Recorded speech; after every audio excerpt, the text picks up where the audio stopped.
Okay, a lot of people have probably already dropped their New Year's goals.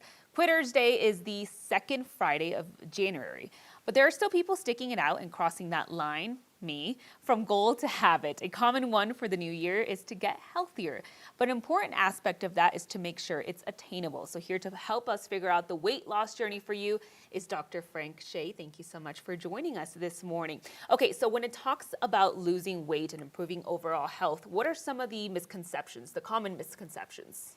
Yeah, the obesity is a disease, by the way, or suffering overweight status. It's actually a hormonal disease, and that's why the popular drugs like Ozempic, Mounjaro, Zepbound are popular now.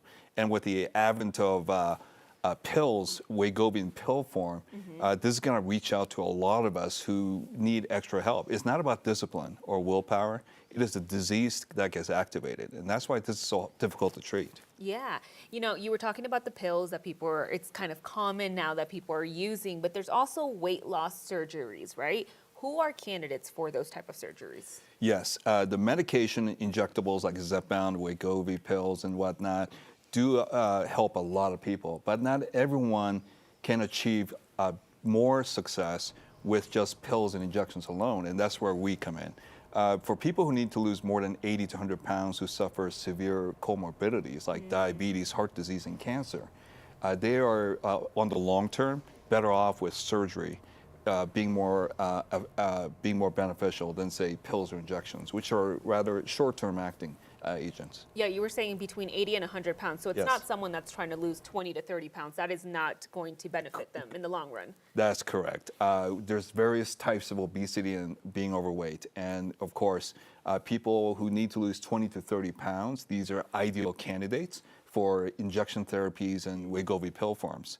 Now, it may not sound much, but that could be the difference between being a diabetic or non-diabetic.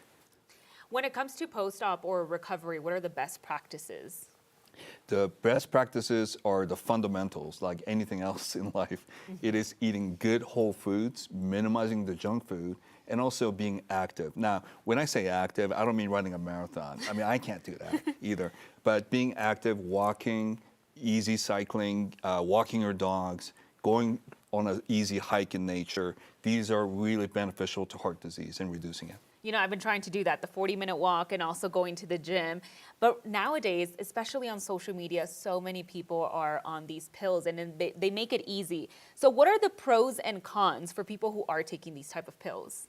I think the overall benefit to our society is going to be profound. The injections and the pills forms that's coming out, so-called GLP-1 drugs, they're going to make us healthier. Now, on the other hand, accessibility is still the limiting factor. Most insurance will not cover it, so you do have to pay out of pocket, which is the limiting factor here. And by the way, in terms of what has a bigger impact, the fundamentals, eating whole food, not junk food, and activity, that actually has a bigger impact overall, and then followed by medications and surgery.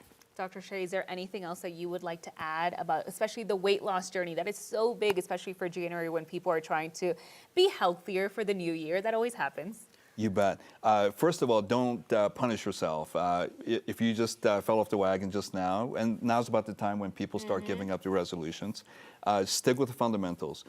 Try to eat less white sugar, less trans fat at any time you start a meal. And snacks. These go a long way. And go for that walk. Just get up and walk right now, and these things all add up. And these will have a lasting impact on your life. Dr. Chae, thank you so much. And yes, go for that walk, you guys. It's so beneficial. So thank you so much for joining us this morning.